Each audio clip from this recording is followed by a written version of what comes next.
Hi everyone, I'm Kim and this is my first episode, so excuse me if I forget anything.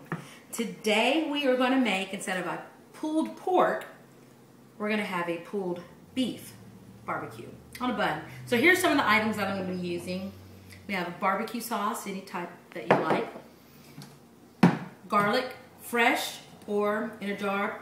Everyone likes it fresh, but this is more convenient for me. Garlic powder, salt and pepper, a little squirt of soy sauce. If you don't have soy sauce, use Worcestershire, which I think would be better than the soy sauce. Then we have garlic salt and Tony's. Now all of these can be substituted for whatever seasonings you like. Oh, you gotta have your beer. And your buns, because we're gonna put this on buns.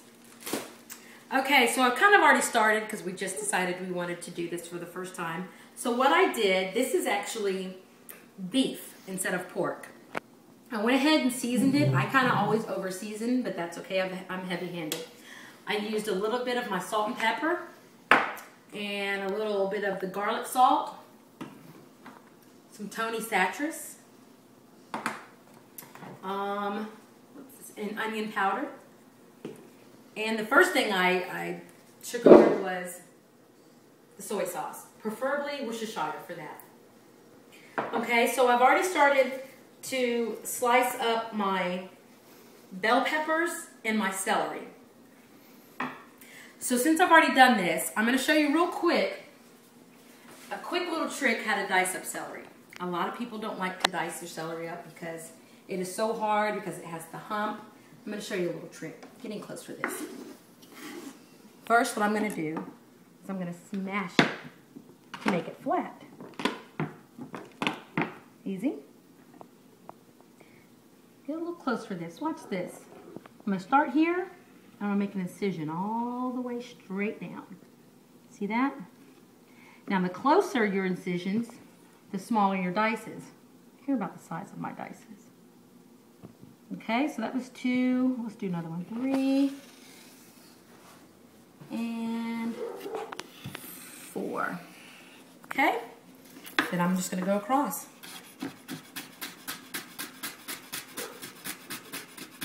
Okay, kind of the same thing I did with my celery. I'm going to make incisions. Not all the way across, because you need something to grip. So if you go all the way across, your pieces are going to fly everywhere. So kind of just, see what I'm doing there? Not all the way through like this. I'm going to just start like that. Go all the way. Okay? And let's get to slicing. Look at that. Neat little trick there, huh? And then after you're in, you can just, okay? Loosen them up. Let's go across it one more time. Now remember, this is a step that you do not have to do. I like to grill mine about 3 minutes on each side because I like to have it seared just a little bit. Okay, I had to put a little jacket on because it's January, so it was cold outside. Happy New Year's, everyone. Okay, so we're going to start putting our meat in here. First, we're going to saute our vegetables. So whatever kind of pressure cooker you have, I just put mine on. I just turn it on. Let's see. You want to come around and get these buttons? I'll stick it on, let's say, it doesn't matter. We'll try rice and potatoes. It doesn't really matter. You just want the bottom of it warmed right now, because we're going to put our vegetables in first. Clearly, the EVOO would be a lot better than Crisco. So if you're health conscious, EVOO, it's perfect. 3 tablespoons, I'll say, at the bottom of this. Okay, you want to come over here? We're going to let this warm up. We're going to let the grease warm up on the bottom. The bottom of my pan is warm. And I want to start adding my vegetables. I'm just going to do a handful at a time. Get a lot of vegetables at the bottom of that. If I don't use all of it, that's okay. You can actually freeze it in some Ziploc bags. Date it, and you can use it next time. Okay? You, however, want to add your salt while your vegetables are at the bottom. So this is a little bit of fresh pepper, salt. And the reason is because you want the salt to get inside of your onions. You know how when your french fries are just finished cooking, you throw the salt on your french fries? That's because the grease absorbs the salt. And so it's kind of like the salt's inside of the french fry instead of having the salt on top of your french fry. Kind of the same thing like this. So here we go. We're just going to stir this. Kind of saute this.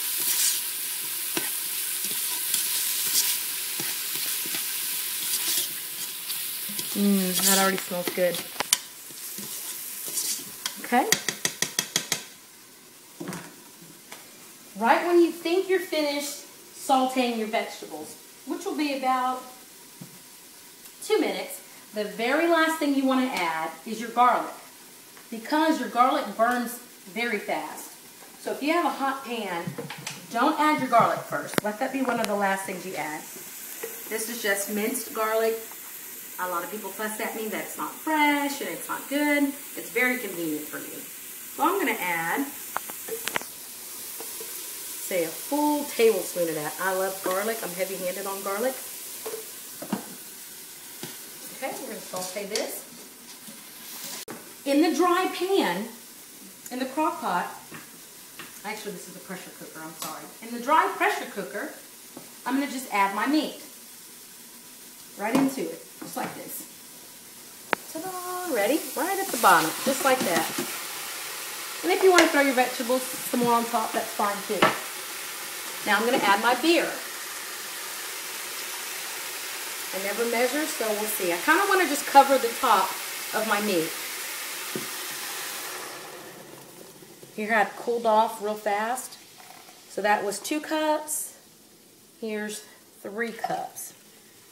If you run out of beer, no problem. You can use stock, beef stock, vegetable stock, water, whatever you have in your cabinet.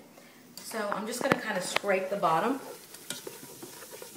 Kind of let the vegetables lift up a little bit. Oh, that already smells good. Okay, so that was 3 cups of beer. Any kind of beer. I have Coors Light. It's one of my favorites. So, and I like a lot of flavor. This also is a step that you do not have to put in. But I'm going to add beef cubes, beef and onion cubes. I'm going to add 1 to it, just to give it a little bit more flavor in case I didn't put enough onions and bell peppers. And that's what all this is in a nutshell. So if you don't want to chop up onions, throw 1 or 2 of these in there. Okay? And this is what a beef cube looks like, or a vegetable cube, or an onion cube. Okay? It's a hard cube. I'm going to throw that in there. Close our pressure cooker. Make sure it's closed all the way. And I'm going to cook it for 60 minutes. I don't even actually put it on. You have settings. You have your rice and potatoes and yams and beans and soup and stew. I don't even worry about any of that. I'm just going to hit it on 1 hour.